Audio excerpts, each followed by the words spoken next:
চলুন কিশোর কিশোরী ক্লাব স্থাপন প্রকল্প মহিলা বিষয়ক অধিদপ্তরের জব সার্কুলার দেখে নেওয়া যাক।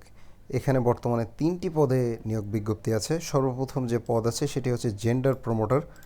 দৈনিক ভিত্তিক 1,000 টাকা, সপ্তাহে 2 দিন করে কাজ করতে হবে। পদের সংখ্যা 1,095টি। এখানে দেয়া আছে উপজেলা ইউনিয়নের সংখ্যা এবং উপজেলা পদ সংখ্যা দেয়া আছে।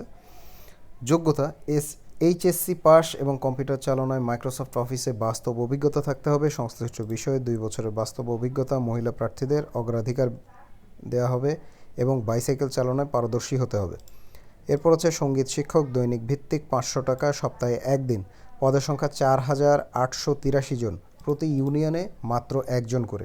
এসএসসি পাস এবং সঙ্গীত বিষয়ে ডিপ্লোমা এবং শিল্পকলা একাডেমির প্রশিক্ষণ সনদপ্রাপ্ত, রেডিও টিভির তালিকাভুক্ত শিল্পী, সঙ্গীত শিক্ষক হিসেবে প্রতিষ্ঠিত কোনো একাডেমিতে কর্মরত মহিলা প্রার্থীদের অগ্রাধিকার দেওয়া হবে।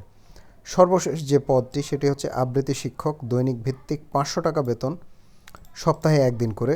পদের সংখ্যা 4,883, অর্থাৎ দ্বিতীয় আর তৃতীয় ক্ষেত্রে পদের সংখ্যা একই, প্রতি ইউনিয়নে 1 জন। এসএসসি পাস এবং আবৃত্তি বিষয়ে ডিপ্লোমা, শিল্পকলা একাডেমির প্রশিক্ষণ সনদপ্রাপ্ত, রেডিও টিভির তালিকাভুক্ত শিল্পী, আবৃত্তি শিক্ষক হিসেবে প্রতিষ্ঠিত কোনো একাডেমিতে কর্মরত মহিলা প্রার্থীদের অগ্রাধিকার দেওয়া হবে। শর্তাবলী: প্রার্থীদের আগামী 23/8/2019 তারিখের মধ্যে সংশ্লিষ্ট উপজেলা নির্বাহী অফিসারের বরাবরে লিখিতভাবে আবেদন করতে হবে। আমি আবারও বলছি, 23শে আগস্ট অর্থাৎ 23/8/2019 তারিখের মধ্যে নির্বাহী অফিসারের বরাবরে লিখিতভাবে আবেদন করতে হবে। উপজেলা নির্বাহী অফিসার কর্তৃক মনোনীত আবৃত্তি ও সঙ্গীত বিষয়ক শিক্ষক এবং উপজেলা মহিলা বিষয়ক কর্মকর্তার সমন্বয়ে গঠিত উপজেলা প্যানেল কমিটি সংশ্লিষ্ট উপজেলার প্রতিটি ক্লাবের প্রত্যেক পদের বিপরীতে আবেদনকৃত যোগ্য প্রার্থীদের মধ্য থেকে মেধাক্রম অনুযায়ী 3 জনের প্যানেল প্রস্তুত করবে। জেন্ডার প্রমোটার, সঙ্গীত শিক্ষক, আবৃত্তি শিক্ষক পদে নিয়োগ লাভের জন্য প্রার্থীকে সংশ্লিষ্ট উপজেলার স্থায়ী বাসিন্দা হতে হবে।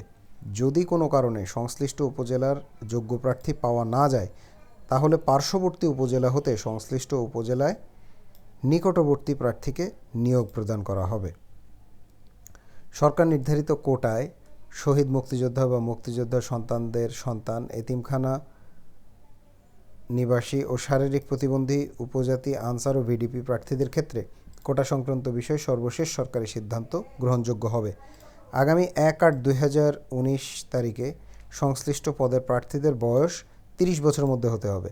অর্থাৎ বয়স গণনা করা হবে 1 আগস্ট 2019, এই তারিখের মধ্যে 30 বছর হবে এবং মুক্তিযোদ্ধা কোটা এবং প্রতিবন্ধী কোটা এবং অন্যান্য প্রযোজ্য ক্ষেত্রে বয়সসীমা 32 বছর পর্যন্ত।